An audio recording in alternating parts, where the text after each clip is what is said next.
करती हूँ कि मेरी ऑडियो वीडियो सब कुछ क्लियर जा रही है आपके पास। तो एक बार मुझे कमेंट करके जरूर बताएं कि यस मैम, ऑडियो वीडियो सब कुछ क्लियर है, साउंड भी क्लियर है, सब कुछ क्लियर है। तो फिर आज की क्लास स्टार्ट करते हैं।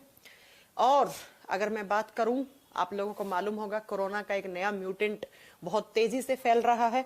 आज हालांकि कर्नाटका में 2 केस मिले हैं, लेकिन मैं आपको बताऊं कर्नाटका में सिर्फ 2 केस नहीं है।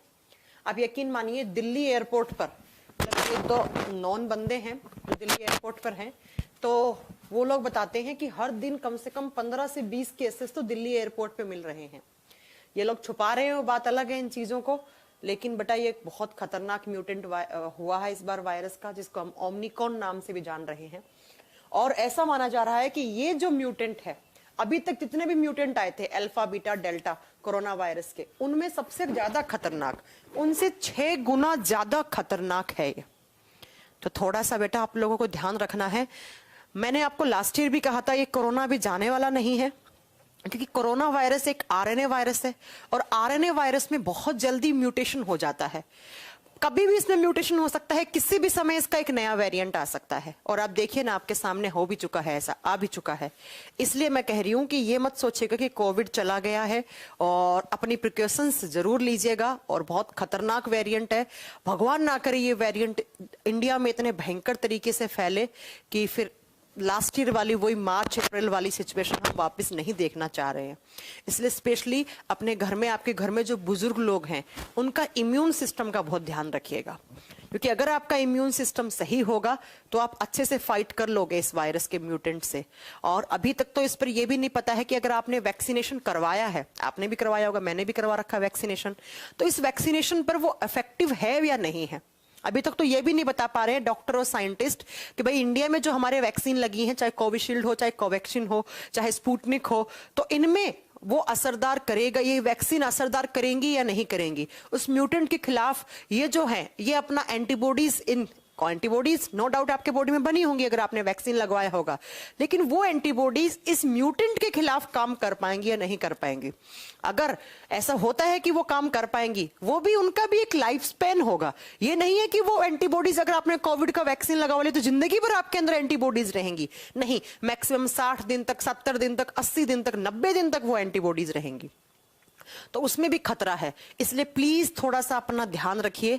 और दिल्ली की बात करूं तो दिल्ली में तो सबसे ज्यादा जल्दी होता है। कल एक बच्चा कहता है मुखर्जी नगर आकर पढ़ाई करना चाहता हूं। अरे भाई साहब, ऑनलाइन से अच्छी एजुकेशन कोई हो ही नहीं सकती। मुखर्जी नगर दिल्ली विल्ली में आने की कोशिश मत करना। आज फिर से दिल्ली में 1 महीने के लिए स्कूल बंद कर दिए, 1 नहीं 2 महीने के लिए, पूरा दिसंबर, पूरा जनवरी के लास्ट तक स्कूल बंद रहेंगे। हालांकि दिल्ली गवर्नमेंट ने आपको कहा है कि पोल्यूशन की वजह से कर रहे हैं, लेकिन बताऊं पोल्यूशन बहुत कम हो चुका है फिलहाल। आज तो दिल्ली में बारिश हुई है, आपके यहाँ भी हुई होगी, बहुत ठंड बढ़ गई है, बारिश हो रही है यहाँ पर। तो बारिश के बाद पोल्यूशन का लेवल तो एक सैचुरेट हो जाएगा। लेकिन ये गवर्नमेंट छुपाने के लिए केसेस, ये अचानक से हाइप करेगी, अचानक से दिखाएगी, ओ इतना हो गया, ये हो गया, वो हो गया, और हम जैसे लोग बेचारे पागल हो जाएंगे और अचानक से किस दिन लॉकडाउन लगा के भाग जाएंगे। समझ रहे हैं आप? इसलिए प्लीज थोड़ा सा ध्यान रखिएगा। और बस थोड़ा सा इम्यून सिस्टम, आपके घर में जो बुजुर्ग लोग हैं ना, आपके मम्मी पापा भी, आपके दादा दादी, नाना नानी, इन सब का बहुत ध्यान रखिएगा। क्योंकि अगर ये फैलाना, जैसे झारखंड गवर्नमेंट बहुत अच्छा काम करने लग गई है, झारखंड वगैरह में भी फिलहाल लोग ना बहुत अवेयर हो गए हैं, और हर जगह पॉपुलेशन को भी कंट्रोल करने के लिए, पब्लिक गैदरिंग को कंट्रोल करने के लिए उन्होंने अलग अलग नियम बना दिए हैं। आज मैं हॉस्पिटल गई थी, सर गंगाराम हॉस्पिटल, इसलिए मेरी सुबह से आज कोई क्लास भी नहीं थी। मैंने आपको बताया था ना कि लास्ट वीक में मेरी कमर में बहुत ज्यादा दर्द हुआ था, तो मैं फिजियोथेरेपिस्ट के पास चली गई थी, लेकिन मुझे आराम नहीं मिल रहा था। और आज सुबह से जब बारिश हो रही थी, तो बारिश के मौसम में जैसे ठंड बढ़ी, मुझे बहुत ज्यादा दर्द हुआ आज। तो आज मैं एक सर गंगाराम हॉस्पिटल में एक डॉक्टर है स्पाइन के और न्यूरो सर्जन, बहुत अच्छे डॉक्टर है, डॉक्टर आपके शंकराचार्य, अगर कभी आपको आना हो, कुछ प्रॉब्लम हो तो बहुत अच्छे डॉक्टर है। आज मैं उनको दिखा के आई थी, तो उन्होंने कुछ टेस्ट वेस्ट लिख के दिए हैं, तो मैं उनका रिपोर्ट वगैरह MRI लिख के दिया है, तो मैं करवाऊंगी शनिवार को। फिर मंडे का 7 तारीख का वापस, 7 मंडे को ये ना वापस मेरा अपॉइंटमेंट है 7 तारीख को, तब मुझे मालूम चलेगा कि क्या हुआ है क्या नहीं हुआ है।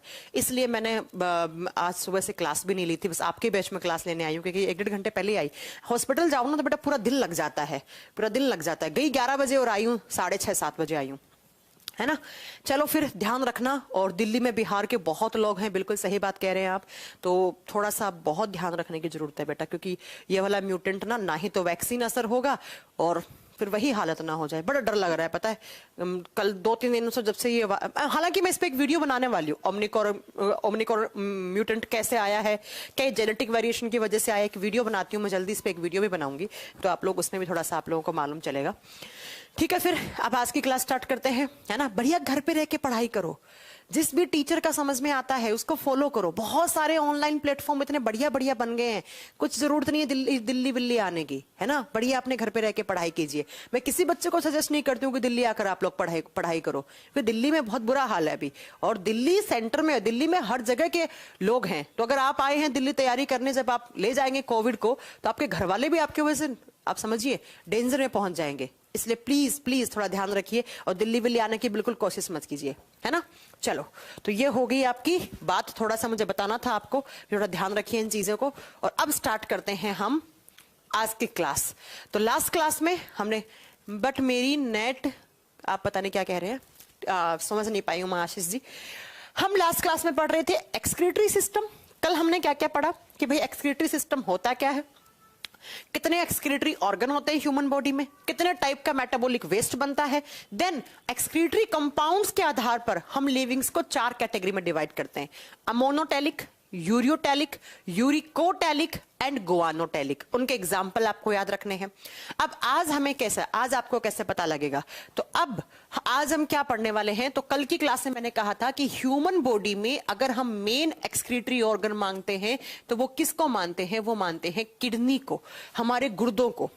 क्यों मानते हैं, क्योंकि हमारे बॉडी में मेन जो मेटाबॉलिक वेस्ट, या आप बोल सकते हो कि जो भी हमारे बॉडी से अपशिष्ट पदार्थ बनते हैं वो किसकी फॉर्म में बनते हैं, ज्यादा मेटाबॉलिक वेस्ट किसकी फॉर्म में होता है, नाइट्रोजीनियस वेस्ट प्रोडक्ट होते हैं, नाइट्रोजन युक्त अपशिष्ट पदार्थ होते हैं। तो एक्चुअली नाइट्रोजीनियस वेस्ट को फिल्टर करने का काम कौन करता है, किडनी।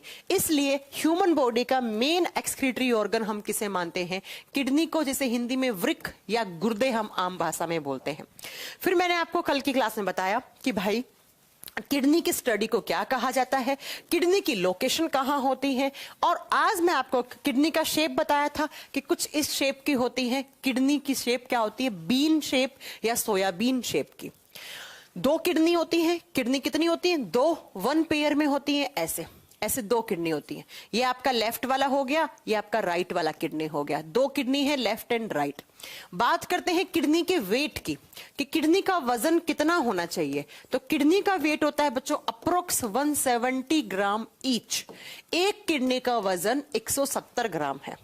अब लड़कियों में हल्का फुल्का 3-4 ग्राम किडनी का वजन कम हो जाता है, वो कोई बड़ी बात नहीं है। लेकिन ऑन एन एवरेज की जब हम बात करते हैं तो आप बताओगे हमारे किडनी का, हमारे एक गुर्दे का वजन कितना होता है, अप्रोक्स 170 ग्राम वजन होता है। अब जब किडनी की लेंथ की बात करते हैं, लंबाई, किडनी की लेंथ कितनी होनी चाहिए, ये वाली लेंथ, ऐसे यहां वाली, ये लेंथ कितनी होती है, तो किडनी की लेंथ होती है बच्चों 10 से 12 सेंटीमीटर। ये जो लंबाई है ना ऐसे किडनी की, ये लेंथ होती है 10 to 12 सेंटीमीटर। उसके बाद अगर आपसे थिकनेस पूछ ले कि मोटाई कितनी है, अगर आपसे थिकनेस पूछ ले किडनी की, कि किडनी की थिकनेस कितनी सेंटीमीटर मोटी होती है, किडनी की मोटाई कितनी होती है, तब आप कहोगे किडनी का जो थिकनेस है वो है 2 से 3 सेंटीमीटर का। अगर थिकनेस की बात करते हैं तो वो होती है 2 से 3 सेंटीमीटर की मोटाई। और अगर किडनी का डायमीटर पूछे कि व्यास कितना होता है, डायमीटर, तब आप बताओगे किडनी का डायमीटर होता है 3 से 4 सेंटीमीटर का। तो ये क्वेश्चन हालांकि बहुत ही कम एग्जाम में पूछे जा सकते हैं। हाँ, वजन वाला थोड़ा सा आपको आइडिया होना चाहिए कि हार्ट का वेट कितना होता है, ब्रेन का वेट कितना होता है। तो हार्ट का मैंने बताया था ऑन एन एवरेज 300 ग्राम होता है। ब्रेन का अगर हम बात करते हैं तो लड़कों में 1300 से 1400, लड़कियों में हल्का सा 150 ग्राम का वजन कम हो जाता है। देन मैंने आपको फेफड़ा पढ़ाया नहीं है, आगे पढ़ाऊंगी कि फेफड़ों का वजन कितना होता है। ऐसे ही अगर आपसे किडनी का पूछ लिया जाए वजन कितना है, तब आप क्या बताओगे, वो होता है 170 ग्राम ईच। 170 ग्राम की एक किडनी होती है। अब नेक्स्ट पॉइंट क्या आता है बेटा, किडनी एक ऑर्गन है, आप जानते हैं ना, किडनी क्या है, एक ऑर्गन है। और ऑर्गन्स किससे बनते हैं आप बताइएगा, ऑर्गन्स बनते हैं सेल से। अगर मैं बात करूं, मेरा हार्ट किससे बना हुआ है, सेल से बना हुआ है। मेरा ब्रेन किससे बना हुआ है, ब्रेन सेल से, जिन्हें हम न्यूरॉन कहते हैं। ऐसे ही किडनी भी एक अंग है, और इस ऑर्गन, ये ऑर्गन किससे बना हुआ है? सेल से बना हुआ है, कोशिका से बना हुआ है। तो हमारी किडनी के अंदर जो सेल्स होती हैं उनका नाम क्या होता है? उनको कहते हैं हम नेफ्रॉन्स। उन्हें क्या कहा जाता है? नेफ्रॉन कहा जाता है, या हिंदी में इन्हें वृक्काणु, वृक्क के अणु, वृक्काणु कहलाते हैं। किडनी एक ऑर्गन है, मान लो ये आपका किडनी है, तो ये किससे बना हुआ है? ये सेल से बना हुआ है। तो किडनी के अंदर बहुत सारी क्या है? सेल्स हैं। उन सेल्स को नाम क्या देंगे हम? नेफ्रॉन।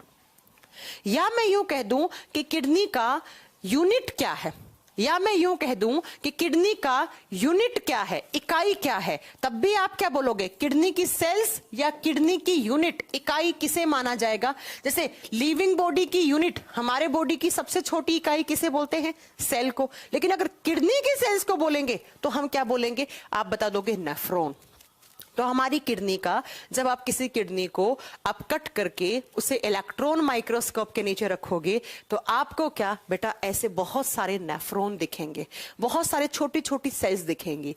अब कितनी होती हैं? तो ऐसा माना जाता है एक किडनी में 1 मिलियन नेफ्रॉन्स होते हैं। एक किडनी में 1 मिलियन है, तो दोनों में कितने हो जाएंगे? 2 मिलियन हो जाएंगे। दोनों में 2 मिलियन हो जाएंगे। तो एग्जाम में जैसे ब्रेन के पार्ट में मैंने क्या पढ़ाया था कि ब्रेन की सेल्स को हमने क्या नाम दिया था? न्यूरॉन दिया था। न्यूरॉन्स किसकी सेल्स होती हैं? ब्रेन की सेल्स होती हैं। ऐसे ही आपको आगे पढ़ाऊंगी कि फेफड़ों के अंदर जो सेल्स होती हैं उन्हें बोला जाता है एल्वेलाई। एल्वेलाई या कुपिका कहा जाता है। ये किसके अंदर होती हैं? लंग्स के अंदर। लेकिन आपसे पूछ ले कि किडनी की सेल्स का नाम क्या है, तब आप क्या बताओगे? नेफ्रॉन्स। किडनी के अंदर जो छोटी छोटी सेल्स प्रेजेंट होती हैं उन्हें हम क्या बोलते हैं? नेफ्रॉन्स बोलते हैं। और एक किडनी में अप्रोक्स 1 मिलियन नेफ्रॉन होते हैं। 1 मिलियन बोले तो 10 लाख, है ना? तो किडनी की स्ट्रक्चरल एंड फंक्शनल यूनिट, या किडनी की सेल्स, या किडनी का यूनिट, या पूछ ले नेफ्रॉन कहां होते हैं, किस ऑर्गन में होते हैं, तो आपका सबका आंसर क्या होगा? किडनी ही आंसर होगा। ठीक है। अब अगर हम बात करते हैं इन नेफ्रॉन की, बट आपने एक चीज सुनी है, मैं आपका एक बेसिक पॉइंट क्लियर करना चाहूंगी। यहां पर आपने एक पॉइंट सुना होगा, ऐसे मजाक के पॉइंट में भी बोलते हैं कि एक किडनी किसी को दे दो और आईफोन खरीद लो, है ना? किडनी बिकती है, एक किडनी। अक्सर आपने सुना होगा ऐसा। ऐसा क्यों कहा जाता है? कभी आपने ये सुना है कि अब आपके अंदर 2 फेफड़े होते हैं ना, हार्ट के अंदर 4 चैम्बर होते हैं, ब्रेन के अंदर 3 पार्ट है, तो कभी ये सुना है कि एक फेफड़ा किसी को दे दो? या फिर ये सुना है कि हार्ट के 4 चैम्बर है तो 2 चैम्बर किसी को दे दो? या कभी ये सुना है कि ब्रेन के 3 पार्ट है तो 1 पार्ट किसी को दे दो? किडनी के केस में ही ऐसा पॉसिबल क्यों हो पाता है? किडनी के केस में ही ऐसा क्यों कहा जाता है? कभी आपने ये बात सोचने की कोशिश की कि इंसान अपना एक किडनी किसी को देने के बाद भी एक किडनी पर कैसे जिंदा रह लेता है? या आपने कभी ये सुना होगा फलाना इंसान का यार एक किडनी खराब हो गया लेकिन वो जिंदा है अभी तक। लेकिन कभी आपने ये नहीं सुना होगा फलाना इंसान का एक फेफड़ा खराब हो गया लेकिन वो अभी जिंदा है, नहीं, वो भगवान के पास जा चुके हैं। क्यों? ऐसा क्यों होता है? सुनो, इसके 2 रीजन होते हैं, ध्यान से सुनिएगा। एक तो हमारी किडनी है ना, ये सेपरेट होते हैं। दोनों किडनियां पार्ट्स में हैं। पार्ट का मतलब क्या होता है? भाग। ये मान लो ए वाला पार्ट है, ये बी वाला पार्ट है। एक ये मेरा ये हाथ है, एक मेरा ये हाथ है। अगर ये हाथ काट दूंगी तो एक हाथ तो मेरा रहेगा ना, ऐसा, क्योंकि इन दोनों हाथ का आपस में कोई लेना देना नहीं है। इस हाथ के सेल्स टिश्यूज अलग हैं, इस हाथ के सेल्स टिश्यूज अलग हैं। इसी ऐसे ही अगर हमारी किडनी की बात करते हैं तो किडनी 2 पार्ट्स में होती है। इधर वाली किडनी को इससे लेना देना नहीं है क्योंकि इसके सेल्स और टिश्यू अलग हैं, इसके सेल्स और टिश्यू अलग हैं। तो मान लो मैंने इस किडनी को यहां से हटा दिया तो इस किडनी पर कोई प्रभाव नहीं पड़ेगा। ये जैसे अपना काम कर रही थी वैसे काम करेगी अपना। अब दूसरी बात, किडनी के अंदर क्या होते हैं? नेफ्रॉन्स होते हैं। एक किडनी के अंदर अप्रोक्स 1 मिलियन नेफ्रॉन है। और बेटा 1 मिलियन नेफ्रॉन ऐसा माना जाता है अप्रोक्स 15 से 20 साल तक आपके ब्लड को फिल्टर कर सकते हैं। अभी बात करेंगे ब्लड के फिल्ट्रेशन की। 1 मिलियन नेफ्रॉन अप्रोक्स 15 से 20 साल आपके ब्लड को अच्छे से फिल्टर कर सकते हैं। यही रीजन होता है कि किडनी 2 पार्ट में है, तो अगर आपने किडनी का ये पार्ट निकाल दिया, ये हिस्सा निकाल दिया और किसी और बॉडी ऑर्गन में आपने किसी और के बॉडी में से ट्रांसप्लांट कर दिया, तो सामने वाला जिंदा रह जाएगा। क्यों? क्योंकि एक तो किडनी पार्ट में है, तो इससे कोई फर्क नहीं पड़ा। दूसरा, एक किडनी के अंदर 1 million nephron, sir 1 million nephron कम से कम ऐसा मानते हैं डॉक्टर कि 10-15 साल तो मान लो मिनिमम है, 10-15 साल मिनिमम बहुत हेल्दी तरीके से उस इंसान के ब्लड को फिल्टर कर सकते हैं। बात क्लियर है? अब आप कहोगे मैम लंग्स भी तो 2 होते हैं, तो फेफड़े क्यों नहीं दे सकते? बेटा फेफड़े लोब में होते हैं, एक होता है पार्ट, एक होता है टर्म लोब। लोब सुना है कभी आपने? इंटीरियर लोब, एक्सटीरियर लोब, है ना? लोब का मतलब है पार्ट तो अलग अलग हैं, एक पार्ट 2 पार्ट, लेकिन ये इंटरनली आपस में कनेक्टेड हैं। इनके सेल्स और टिश्यूज जो है ना वो आपस में कनेक्टेड हैं। तो अगर आपने इस हिस्से को काटा ना, मान लो इस पार्ट के इस हिस्से को काटा, तो ऑटोमेटिकली ये हिस्सा भी काम करना बंद कर देगा। इसलिए हम ना ही तो ब्रेन के किसी 3 हिस्से में से एक हिस्सा किसी को डोनेट कर सकते हैं, ना ही फेफड़ों के 2 फेफड़ों में से आप एक फेफड़ा किसी को दे सकते हो। तो ये रीजन होता है एक किडनी को डोनेट करने का और एक किडनी पर जिंदा रहने का, बिकॉज किडनी पार्ट्स में है और एक किडनी में अप्रोक्स 1 मिलियन नेफ्रॉन है, तो 1 मिलियन नेफ्रॉन से इंसान 10-15 साल तक तो सरवाइव कर सकता है।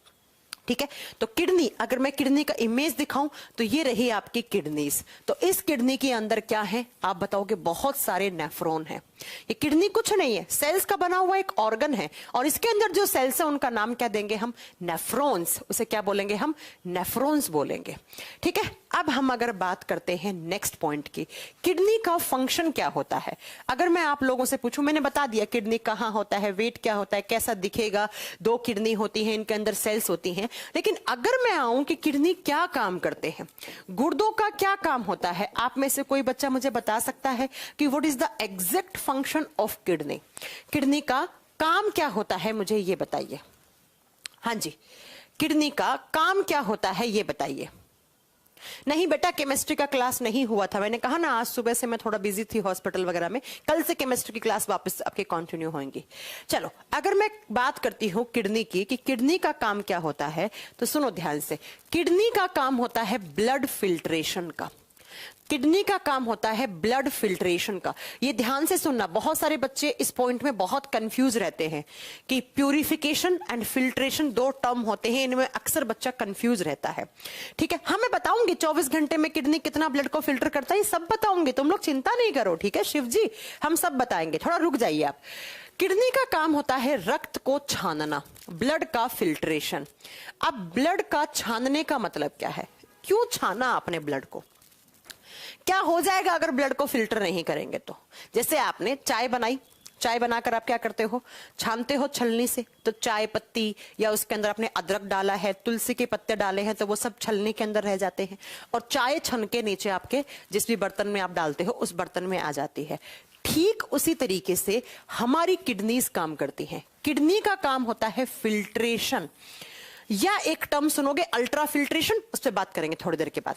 बात ये आती है कि मैम ब्लड को फिल्टर क्यों करना पड़ रहा है? अब सुनो इसका आंसर। क्योंकि हमारे ब्लड में बहुत सारी चीजें मिक्स होती हैं, खून के अंदर बहुत सारी चीजें मिक्स होती हैं। हम ब्लड को कहां पढ़े थे? सर्कुलेटरी सिस्टम में। Blood is the part of circulatory system. ये हमारे बॉडी में हर एक चीज को सर्कुलेट करने का काम करता है। अब देखो, अगर मेरे लीवर को, मान लो फॉर एग्जाम्पल मेरे लीवर को मेरे ब्रेन तक कोई चीज पहुंचानी है, तो ऐसा थोड़ी है लीवर उठ के आएगा ब्रेन के पास, हाँ भाई तेरा ये कोरियर आया ले ले। या मेरे लीवर को किडनी के पास कोई मैसेज पहुंचाना है, तो क्या मेरा लीवर थोड़ी चल के जाएगा किडनी के पास कि हाँ भाई मैं आया हूं, चलो लीवर आया है पानी लेके आओ इसके लिए? नहीं, वो किसके थ्रू? वो खून के थ्रू। हमारे बॉडी में ब्लड को कहा जाता है सर्कुलेटरी मीडियम, जो हर चीज को सर्कुलेट करता है, जो हर चीज को घूम फिर के पहुंचा के आता है। तो ब्लड के अंदर बहुत सारी चीज मिक्स होती हैं। अब ये कुछ चीजें अच्छी होती हैं, कुछ चीजें खराब होती हैं। अच्छी की मतलब, अच्छे का मतलब क्या हो गया? जिसकी रिक्वायरमेंट हमारे बॉडी को होती है और जो हमारे बॉडी के अंदर कुछ ना कुछ काम करती हैं। खराब का मतलब क्या हो गया? जिसकी रिक्वायरमेंट नहीं है यार हमारे बॉडी को, और अगर वो अंदर रही तो वो हमें प्रॉब्लम क्रिएट कर देंगी। तो जैसे अगर मैं ब्लड की बात करूं तो ब्लड में ग्लूकोज होता है। अब बताओ, ब्लड के अंदर ग्लूकोज घुला हुआ होता है, इसलिए तो ग्लूकोज को हम ब्लड शुगर बोलते हैं। अब ये बताओ ग्लूकोज अच्छा है या बुरा? ग्लूकोज तो अच्छा है मैम, तो ग्लूकोज की तो हमें जरूरत है। नेक्स्ट, ब्लड के ही अंदर होती हैं कुछ विटामिन भी, कुछ विटामिन्स, ब्लड के अंदर होते हैं आयंस, ब्लड के अंदर होते हैं कुछ मिनरल्स। मिनरल्स का मतलब हो गए खनिज तत्व, जैसे कैल्शियम हो गया, पोटेशियम हो गया, क्लोरीन वगैरह हो गया, खनिज तत्व हो गया। ब्लड के अंदर ही घुल जाता है क्या? वाटर, पानी भी घुल जाता है। तो देखिए ये सारी चीजें क्या है? अच्छी चीजें हैं। ऐसे ही ब्लड के अंदर कुछ अमीनो एसिड भी होते हैं, अमीनो अम्ल भी होते हैं। अब आप ध्यान से देखोगे बेटा तो आप ये पाओगे हमारे बॉडी को ग्लूकोज की भी जरूरत है, विटामिन की भी जरूरत है, आयंस की भी जरूरत है, मिनरल्स की भी जरूरत है, पानी की भी जरूरत है भाई साहब, अमीनो एसिड की भी जरूरत है। इसका मतलब मैम ये तो अच्छी चीजें हैं भाई साहब, ये तो हमें चाहिए ही चाहिए। लेकिन आप देखोगे कि इसी ब्लड में घुला हुआ होता है यूरिया। कल की क्लास में मैंने बताया था यूरिया का निर्माण कौन करता है? लीवर करता है। लेकिन लीवर फॉर्मेशन करके यूरिया का किस में डाल देता है? आपके खून में, आपके रक्त में डाल दिया और कहता है जाओ खून किडनी को दे आओ इस यूरिया को। ऐसे ही हमारे ब्लड के अंदर ही घुला हुआ होता है यूरिक एसिड, यूरिक अम्ल, यूरिक एसिड। ऐसे ही हमारे ब्लड के अंदर होता है क्रिएटिनाइन, कल बताया था कहां से आया है क्रिएटिनाइन। ऐसे ही हमारे खून के अंदर घुला हुआ होता है अमोनिया वगैरह। अब कल की क्लास में मैंने बताया था कि ये तो टॉक्सिक है, ये सब क्या है? ये सब तो हानिकारक हैं, ये सब क्या है? टॉक्सिक है बेचा। अगर ये अंदर रहे ना तो ऑर्गन्स को डैमेज कर देंगे, खराब कर देंगे। लेकिन ये तो मैम अच्छी चीजें हैं। इसका मतलब मैम हमारे खून के अंदर सब कुछ चीजें मिक्स हैं, कुछ अच्छे कंपोनेंट्स भी हैं, कुछ खराब भी हैं। इनकी हमें जरूरत है, इनकी हमें जरूरत नहीं है।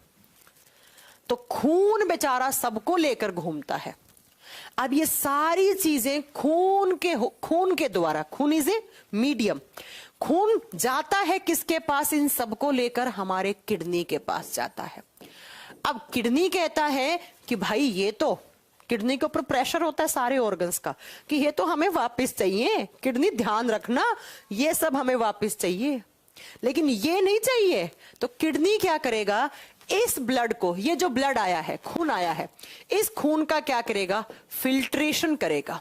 किडनी के अंदर जो नेफ्रॉन्स होते हैं ना, उनके अंदर लगे हुए होते हैं फिल्टर।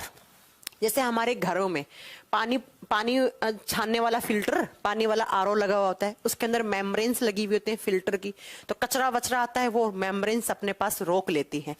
ठीक उसी तरीके से हमारे किडनी के अंदर फिल्टर लगे हुए होते हैं। भगवान ने हमें कुछ नेचुरल फिल्टर दिए हैं, है ना, और वही फिल्टर क्या करते हैं? इस खून को छानते हैं। छान के इन सारी चीजों का तो वो फिल्टर क्या कर लेते हैं?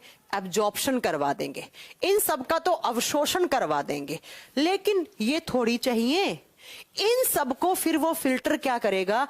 किसकी फॉर्म में? यूरिन की फॉर्म में। यूरिन बोले तो पेशाब, मूत्र की फॉर्म में। इन सबको, अब एक बात बताओ, हम जितना पानी पीते हैं उतना पानी तो हमारे बॉडी में नहीं रुकता है ना। हम जितनी हमारे शरीर को जरूरत होती है, हमारे सेल्स टिश्यूज को पानी की जरूरत है, उसका तो अब्जॉर्प्शन कर लेते हैं हमारे सेल्स टिश्यू।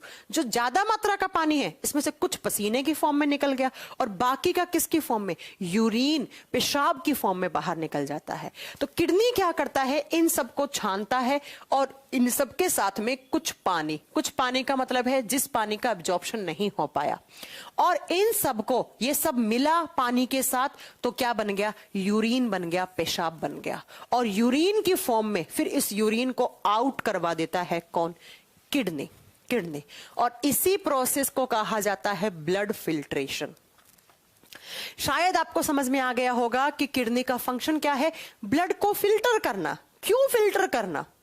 सीधा ही, अब आप देखो, ब्लड को फिल्टर करना, हमें खून भी तो चाहिए ना भाई साहब। हमारे बॉडी में कितना खून होता है? ऑन एन एवरेज मान लो 6 से 7 लीटर खून है।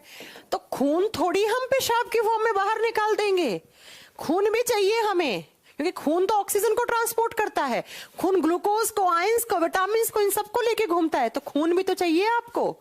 तो होता क्या है, ये खून सिर्फ एक मीडियम की तरह लेकर आता है इन सारी चीजों को, देन खून हो गया और ये सारी चीजें तो वापस पहुंच जाती हैं और खून लाके इन फिल्टर को देता है, कहता है देखो भाई साहब मैं आया हूं, सबसे पहले तो मेरे से इन सारी चीजों को अलग करो, अलग करके इनका अलग अब्जॉर्प्शन करवाओ, इनको बाहर करो और मेरे को फ्री करो, मैं वापस चला जाता हूं, फिर मैं वापस लेकर आता हूं और सारी चीजें ऐसे। तो खून क्या करेगा, खून खुद भी और ये सारी चीजें किडनी एब्जॉर्प्शन करवा लेता है इन सारी चीजों का, फिर जहां जहां जरूरत है उनको वापस पहुंचा के आ जाता है और खून अपना भाई वापस रास्ते पे चला जाता है। और ये सारी चीजें किसकी फॉर्म में, यूरिन की फॉर्म में, पेशाब की फॉर्म में बन जाती है और देन ये पेशाब आपके बॉडी से आउट हो जाता है, ये आपके बॉडी से आउट हो जाता है। इसका मतलब मैम किडनी किस प्रोसेस पे काम करता है, ब्लड का फिल्ट्रेशन, ब्लड का फिल्टर करवाता है किडनी। अब एक बात ये आती है, बहुत सारे बच्चे बोलते हैं किडनी तो ब्लड का प्यूरिफिकेशन करवाता है। देखो बेटा, साइंस में ब्लड प्यूरिफिकेशन शब्द का मीनिंग क्या होता है पहले ये सुन लो। ब्लड प्यूरिफिकेशन को हिंदी में बोलते हैं रक्त का शुद्धिकरण, वो छानना है, ब्लड फिल्ट्रेशन। और शुद्धिकरण का मतलब क्या होता है कि हमारे खून में हम प्यूरिफिकेशन टर्म को गैसेस से जोड़ते हैं, गैसेस के केस में हम प्यूरिफिकेशन टर्म यूज करते हैं। बेटा हमारे खून में ऑक्सीजन और CO2 होता है, तो इस CO2 को अलग करवाना और उसे बाहर करवाना, ये काम कल की क्लास में बताया था मैंने किसका होता है, फेफड़े का होता है, लंग्स का होता है। तो एक्चुअली फेफड़ों का काम होता है ऑक्सीजन को खून में घोलना, CO2 को बाहर करना, ऑक्सीजन को घोलना, CO2 को बाहर करना। और ऑक्सीजन को घोलना और CO2 को बाहर करना, इसी केस को हम बोलते हैं ब्लड प्यूरिफिकेशन। और ब्लड प्यूरिफिकेशन कौन करता है, तो वो हमारे फेफड़े करते हैं। तो दोनों बातें अलग अलग हैं। कभी भी एग्जाम में ये मत लिखाना कि ब्लड प्यूरिफिकेशन किडनी करता है, नहीं, ब्लड का फिल्ट्रेशन किडनी करता है। ब्लड का प्यूरिफिकेशन कौन करता है, फेफड़ा। और प्यूरिफिकेशन शब्द हम किसके कॉन्टेक्स्ट में यूज करते हैं, ऑक्सीजन और CO2। ऑक्सीजन हमें चाहिए, CO2 को कोई काम नहीं है, तो फेफड़ा ऑक्सीजन खून में घोल देता है, CO2 बाहर कर देता है। तो इसे कहते हैं ब्लड प्यूरिफिकेशन, जो किसके द्वारा होता है, जो हमारे फेफड़ों के द्वारा होता है। लेकिन इसे कहते हैं ब्लड फिल्ट्रेशन, जो किसके द्वारा होता है, हमारे किडनी के द्वारा होता है, हमारे किडनी के द्वारा होता है। तो मैं उम्मीद कर रही हूं कि दोनों टर्म का मीनिंग आप अच्छे से समझ गए हो कि ब्लड फिल्ट्रेशन क्या होता है और ब्लड प्यूरिफिकेशन क्या होता है। समझ गए हो, बताओ यस और नो। चलिए बताओ यस और हाँ जी, समझ गए हो। ये आगे चलिए कि किडनी क्या काम करता है, फिल्ट्रेशन का, फेफड़ा क्या काम करता है, प्यूरिफिकेशन का। अक्सर मेरे पास इंस्टाग्राम पे या व्हाट्सएप पे ये मैसेज आता रहता है, मैम ब्लड प्यूरिफिकेशन कौन करता है, किडनी करता है। आज के बाद आप बता दोगे, है ना। नोट्स कैसे बनाए, पूरा सिलेबस खत्म होने के तौर पे आ गया और ये कौन से कुमार हैं जिनको अभी तक ये नहीं पता लगा नोट्स कैसे बनाए। वाह जी वाह बेटा, नोट्स दिए तो हैं आपको, सब तो लिखा हुआ है नोट्स के अंदर।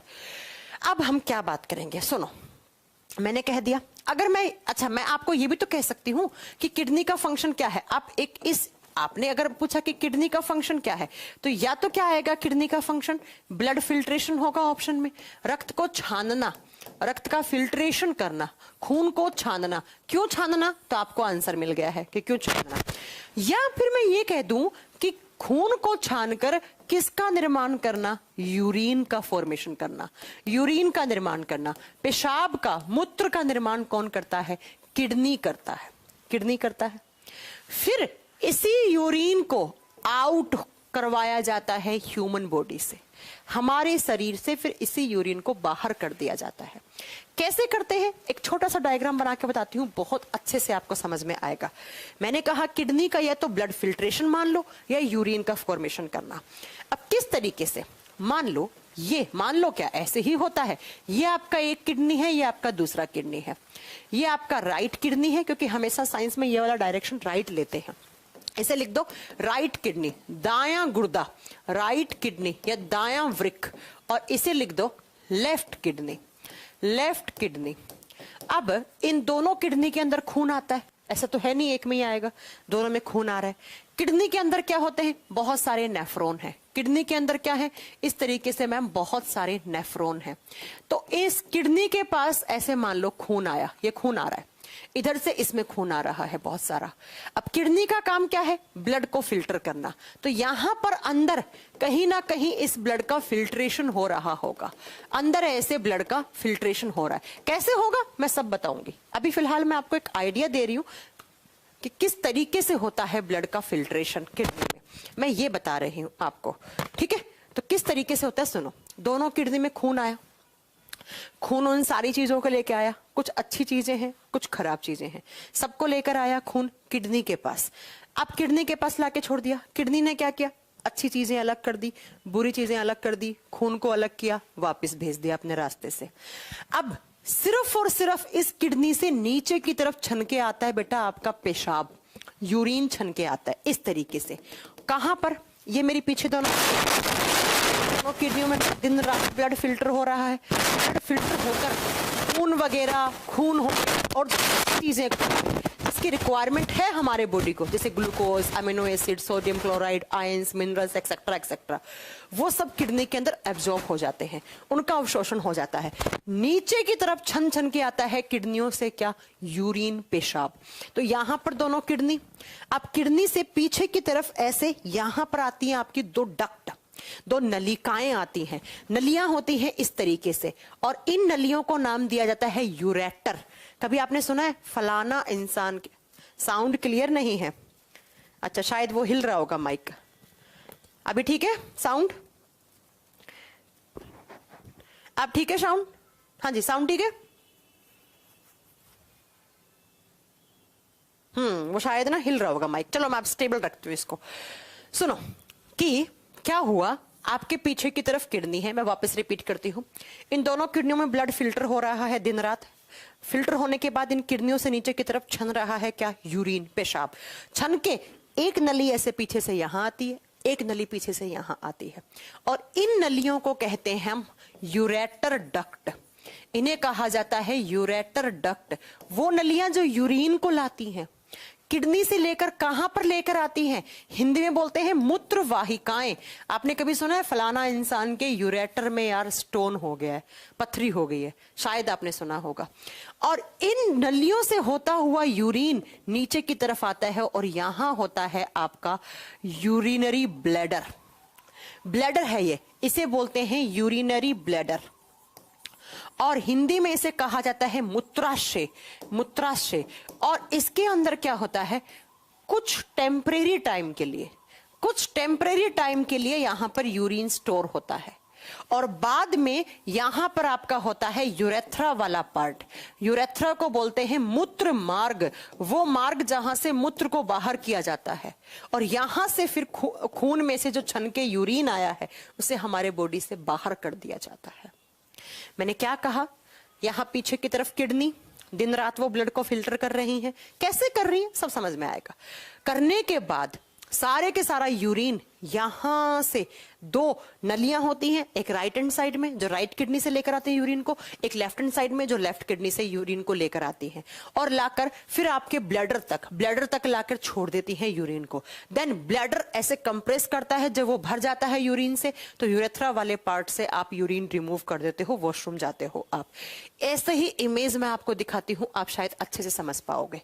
सुनिए बेटा, ये देखो इमेज, एक किडनी दूसरी किडनी, ठीक है ये रीनल आर्टरी लिखा हुआ, ये खून लेकर आती है, ये खून वापस, खून चला जाता है, इससे आया इससे चला गया, खून का कोई लेना देना नहीं है, खून अपनी चीजें छोड़ के चला गया जो भी लेकर आया। देन उस खून में से जो भी चीजें छन के खराब आई हैं वो नीचे की तरफ, ये देखो ये डक्ट, ये दूसरा डक्ट, इसे क्या लिखा हुआ है? यूरेटर। ये है मूत्र वाहिकाएं, ये क्या है? मूत्र वाहिकाएं। और फिर इस यूरिनरी डक्ट है ये जो, या यूरिनरी डक्ट बोलो यूरेटर बोलो, ये लाती हैं आपके ब्लैडर में। ये रहा आपका ब्लैडर, इसमें कुछ समय के लिए स्टोर होता है और देन क्या होता है? यूरेथ्रा वाले पार्ट से बाहर हो जाता है। तो कुछ इस तरीके से आपका किडनी और किडनी से नीचे की तरफ पेशाब छन के आता है। अब एनडीए के एग्जाम में ये क्वेश्चन पूछा हुआ है बेटा। क्या क्वेश्चन पूछा हुआ? एनडीए के एग्जाम की क्वेश्चंस की लैंग्वेज थोड़ी टफ होती है। आज बफरिंग हो रही है क्या? इंटरनेट में प्रॉब्लम चल रहा है क्या? थोड़ा हो रही होगी आज बफरिंग, मे भी बफरिंग हो रही हो, पॉसिबल हो सकता है, क्योंकि आज इंटरनेट दिल्ली में थोड़ा है ही, बारिश की, आज बारिश हो रही है ना, अभी भी बाहर बहुत तेज बारिश हो रही है दिल्ली में, ठंड और बढ़ा रही है ये बारिश।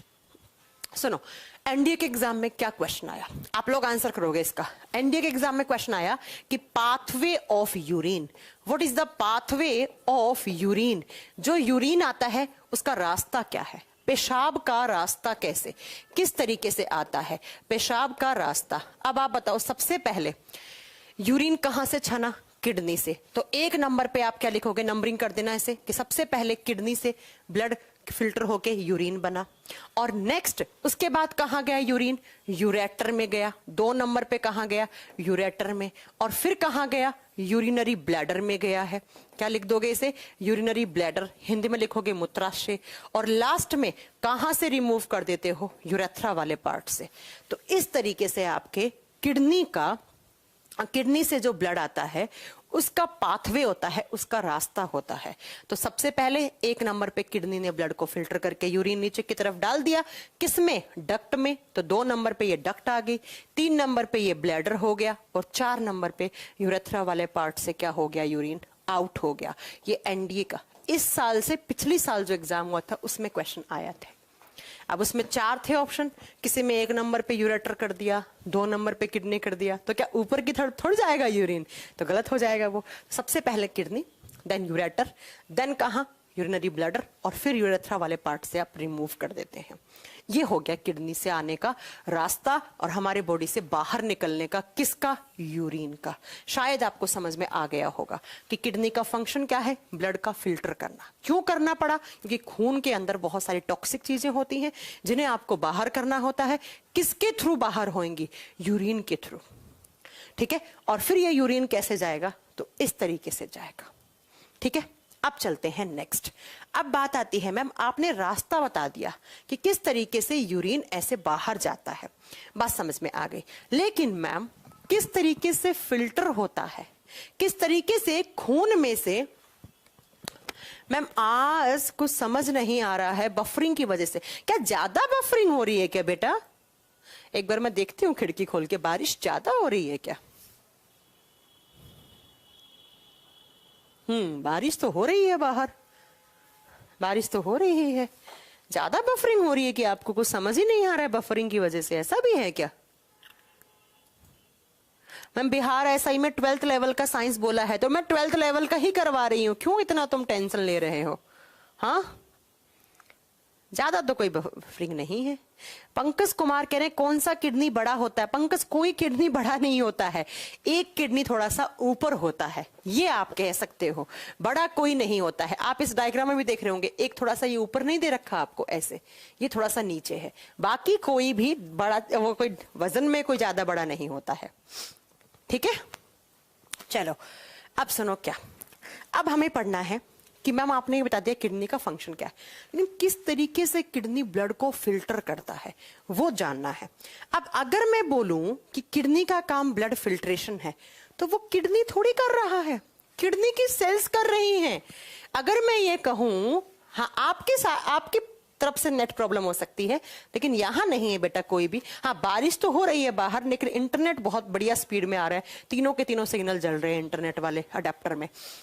सुनो, क्या मैंने कहा कि किडनी का काम है ब्लड को फिल्टर करना, खून को छानना, ब्लड को फिल्टर करना, लेकिन किडनी थोड़ी कर रहा है।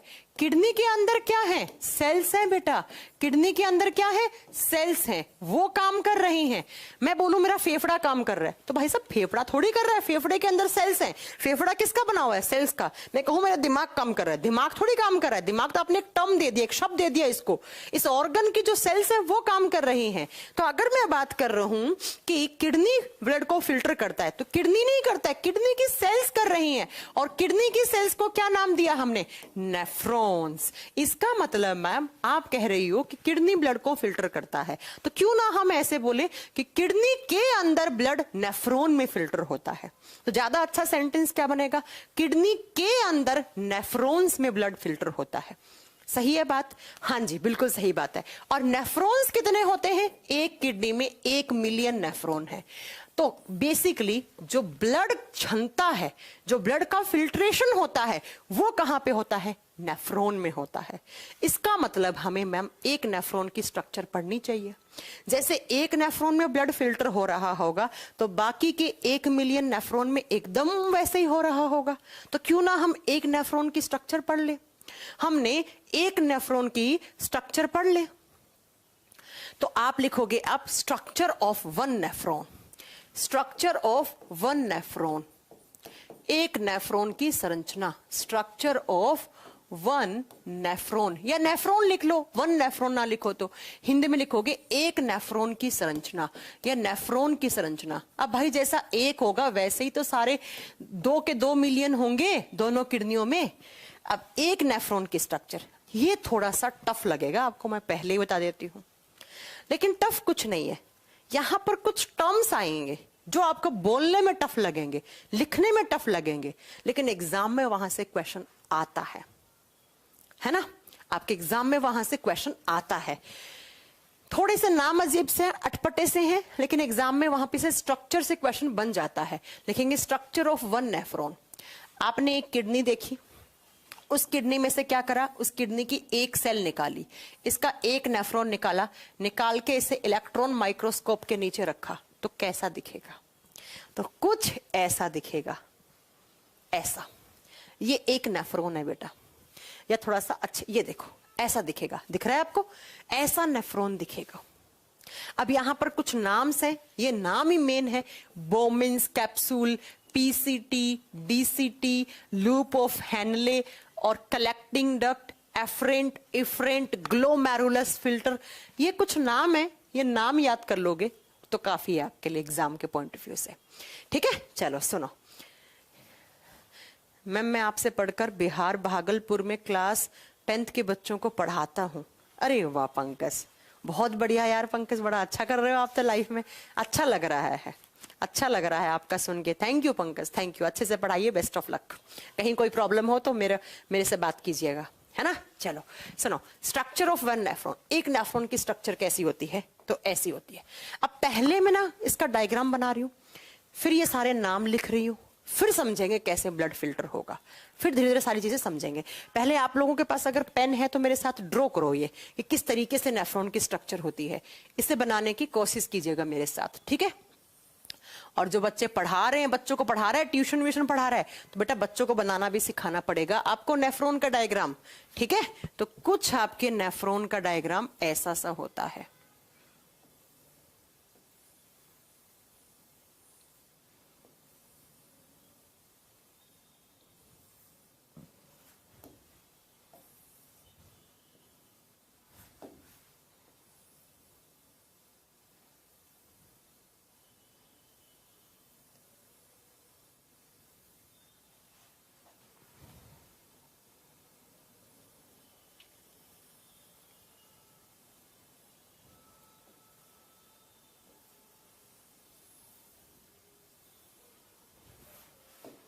बस जैसा आपको समझ में आ जाए हल्का फुल्का वैसा ड्रॉ कर लेना, ज्यादा ऐसा कुछ खास नहीं है कि आपको पूरा एकदम ड्रॉ करना। अच्छा सा ड्राइंग है, ड्राइंग के कोई मार्क्स थोड़ी लेने हैं हमें। ये कुछ आपके एक नेफ्रॉन का डायग्राम है, आप देखोगे तो कुछ ऐसा सा ही आपको दिखेगा। ये देखो ऐसा सा, ऐसा एक नेफ्रॉन दिखता है आपका। कब? Electron microscopic image. इलेक्ट्रॉन से माइक्रोस्कोप के नीचे रखोगे ना इसे, तब ये ऐसा दिखेगा बेटा। अब इसमें कुछ नाम्स हैं, ये नाम आपको लेबल करने हैं जो एग्जाम में आते हैं। मैंने ये ध्यान से देखो, एक मैंने ऐसे कप जैसा स्ट्रक्चर बनाया है, ऐसा सी बन रहा है ना, ऐसा सी, ऐसे बनाते हैं हम सी जैसा। ये जो कप जैसा स्ट्रक्चर होता है, इसके अंदर लगे हुए होते हैं नेचुरल फिल्टर। जो आपको भगवान ने बहुत सारे फिल्टर दिए हैं ना, ये बहुत सारे फिल्टर बेटा इस तरीके से लगे हुए होते हैं। मानो कि एक कप के अंदर आपने मैगी डाल दी हो, मैगी कभी कप के अंदर डाली है, उस तरीके से दिखता है ये वाला पार्ट, ये वाला पार्ट।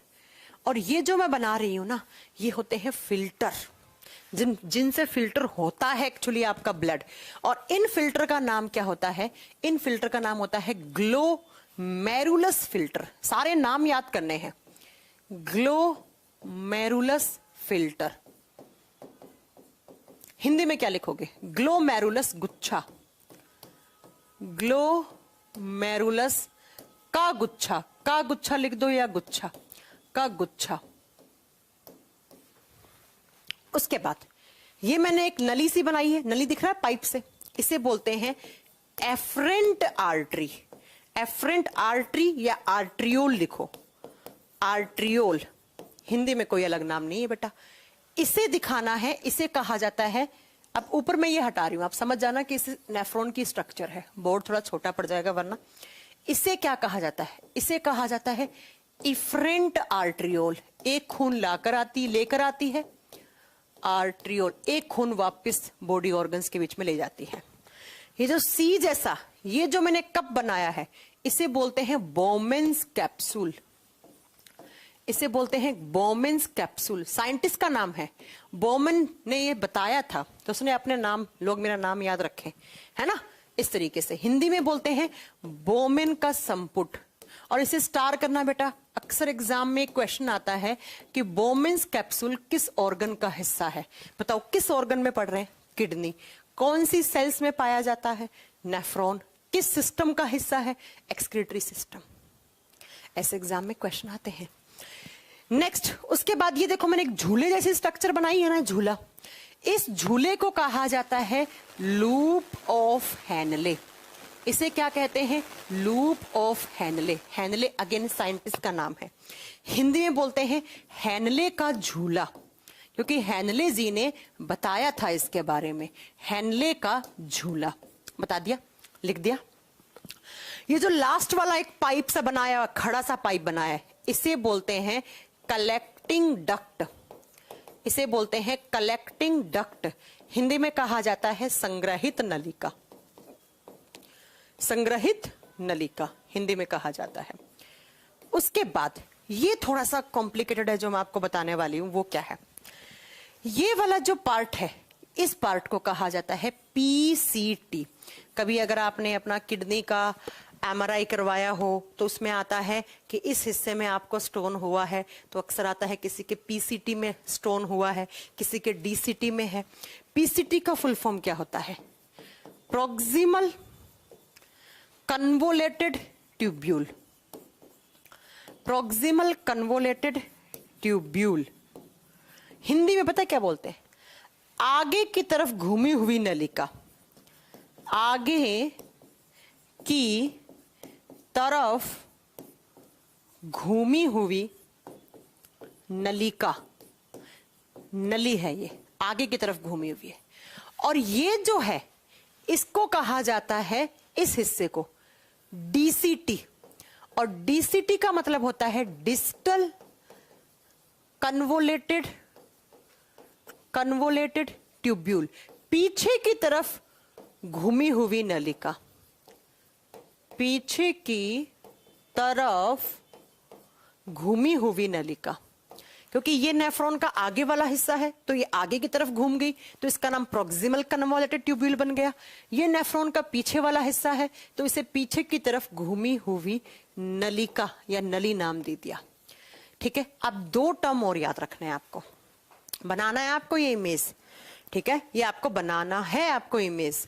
ठीक है, अब ये जो इस हिस्सा है, देखो ये नली नीचे की तरफ उतर रही है, ये उतर रही है ना नीचे की तरफ, तो इसे कहा जाता है नीचे उतरती हुई नली, या हम इंग्लिश में बोलते हैं असेंडिंग लिम्ब।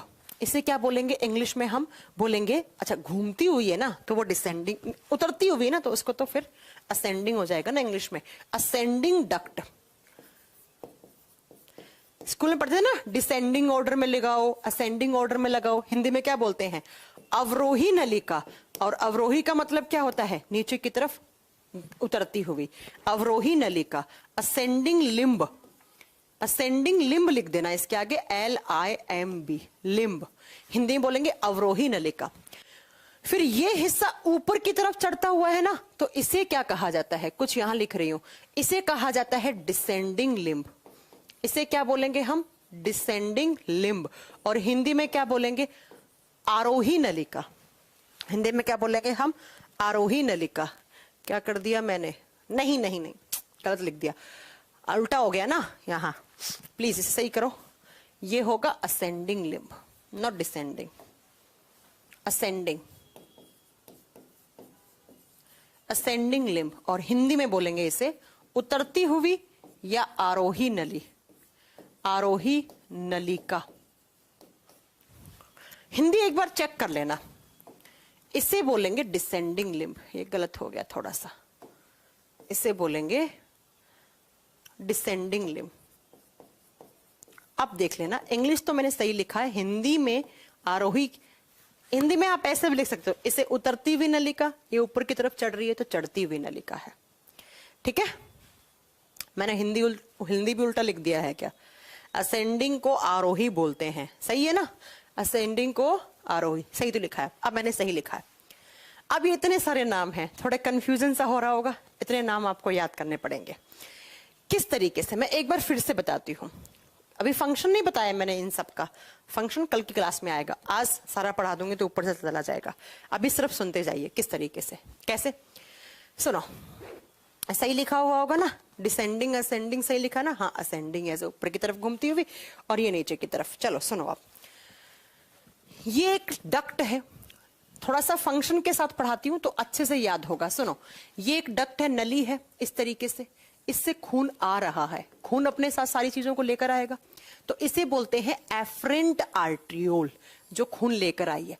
फिर ये खून लाकर इन फिल्टर के अंदर आ गया, खून छन जाएगा, छन के वापिस चला जाएगा।